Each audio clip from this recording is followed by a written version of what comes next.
Hi friends, এখন আমরা আছি ভারতের মুম্বাই শহরে। আর আমরা বেরিয়ে পড়েছি মুম্বাইয়ের বিভিন্ন জায়গা দর্শন করতে।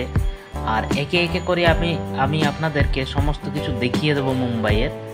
তো প্রথমেই আসছি আমরা গেটওয়ে অফ ইন্ডিয়াতে।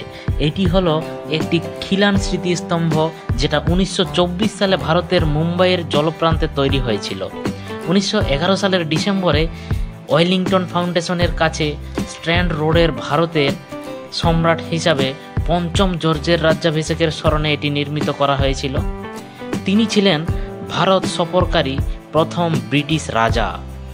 আর এটি হলো তাজমহল প্যালেস। এটি ভারতের মুম্বাইয়ের কোলাবা এলাকায় গেটওয়ে অফ ইন্ডিয়ার পাশেই অবস্থিত 5 স্টার হোটেল। এটি ইন্দো সারাসেনিক স্টাইলে নির্মিত করা হয়েছিল। 1903 সালে এই হোটেলটিকে খুলে দেওয়া হয়েছিল। এটির নাম ছিল দ্য তাজ। ব্রিটিশ রাজের সময় থেকে এটিকে সেরা হোটেল নামে বিবেচনা করা হয়। আর 2008 সালে মুম্বাই হামলা যখন হয়েছিল, তখন কিন্তু এই হোটেলটিকেই ওরা প্রধান লক্ষ্য করেছিল। এরপরে আমরা চলে যাব মুম্বাইয়ের মেরিন ড্রাইভে। এটি হলো মেরিন ড্রাইভ, আরব সাগরের ধারে, মানে 3.5 কিলোমিটারের থেকেও বেশি দীর্ঘ 6 লেনের এই রাস্তাটির ধারে রয়েছে। বিশেষ করে সূর্যাস্তের সময় এবং রাতে যখন রাস্তার আলো মুক্তোর সুতোর মতো জ্বলে, তখন দারুণ দৃশ্য দেখায়। এই জন্য এর ডাক নাম দেওয়া হয়েছে কুইন্স নেকলেস। এটি হলো কমলা নেহরু পার্ক, প্রায় 4 একর এলাকা জুড়ে অবস্থিত। মুম্বাইয়ের মালাবার পাহাড়ের চূড়ায় অবস্থিত। এটি মুম্বাইয়ের অন্যতম উদ্যান, ছোট শিশু এবং পর্যটকদের কাছে জনপ্রিয়। পার্কটির নিচে মেরিন ড্রাইভের দৃশ্য দেখা যায়, যেটা কুইন্স নেকলেস নামে পরিচিত। আমি এর আগেও বলেছি।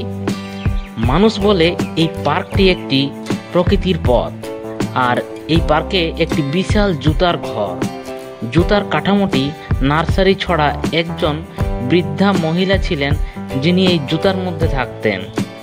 সেলি আর.সি. ভালা, প্রাক্তন বিএমসি পরিবেশ কর্মকর্তা, এখানে 15 বছর ধরে ভিজেটিআই এর ভাইস প্রিন্সিপাল নিরির পরিচালক কমলা নেহরু পার্কের বৃদ্ধা মহিলাদের জুতো ডিজাইন করেছিলেন। এটি হলো মুম্বাইয়ে অবস্থিত ভারতীয় ধনকুবের মুকেশ আম্বানি এবং তার পরিবারের 27 তলা বাসস্থান। এর নাম হলো অ্যান্টেলিয়া, সবাই জানেন আশা করি, যার মূল্য $2 মিলিয়ন। আকাশচুম্বী এই ভবনটিতে একটি হেলিপ্যাড রয়েছে। গাড়ি পার্কিং করার জন্য 168টি কার একসাথে পার্কিং করা হয়, এত বড় একটা ফ্লোর রয়েছে। এবং এখানে রয়েছে একটি বলরুম। আরও অন্যান্য বিভিন্ন রকমের বৈশিষ্ট্য রয়েছে এই বিল্ডিংয়ের মধ্যে। তো আপনারা হয়তো জানেন, আরও অনেক কিছুই রয়েছে। আর বিশেষ কিছু বলছি না, আপনারা গুগলে সার্চ করলে অনেক কিছুই পেয়ে যাবেন। তো এখন আমার ভিডিওটি এই পর্যন্তই, আর বেশি বড় করছি না। আর ভিডিওটি যদি প্রথম দেখে থাকেন, তাহলে অবশ্যই ভিডিওটিকে বেশি বেশি করে শেয়ার করে দেবেন। এখন এই পর্যন্তই, টাটা।